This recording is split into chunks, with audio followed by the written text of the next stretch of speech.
দিনের আলো ফুটতেই আগামীকাল টি-টোয়েন্টি বিশ্বকাপের নবম আসর শুরু হবে। ডালাসের গ্র্যান্ড প্রেইরি স্টেডিয়ামে উদ্বোধনী ম্যাচে বাংলাদেশ সময় সকাল 6:30টায় মুখোমুখি হবে স্বাগতিক যুক্তরাষ্ট্র ও কানাডা। বাংলাদেশের বিপক্ষে প্রথম মুখোমুখি দেখায় সিরিজ জয়ের মাধ্যমে আমেরিকানরা বেশ আত্মবিশ্বাস সঞ্চয় করেছে।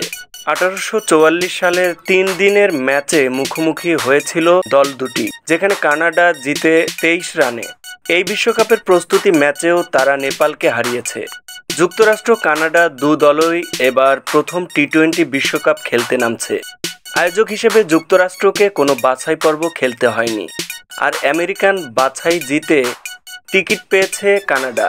ডালাসে বিশ্বকাপের উদ্বোধনী ম্যাচ হতে চললেও সেখানে সেভাবে কোনো উত্তেজনা নেই। বাংলাদেশ সহ সাম্প্রতিক সময়ে বেশ কয়েকটি প্রস্তুতি ম্যাচই এখানে বৃষ্টিতে ভেসে গেছে, ফলে 7,000 ধারণ ক্ষমতার ডালাসের গ্যালারি পুরোপুরি ভরা নিয়েও শঙ্কা রয়েছে। এছাড়া উদ্বোধনী অনুষ্ঠান আয়োজন নিয়েও আনুষ্ঠানিকভাবে কিছু জানায়নি আইসিসি।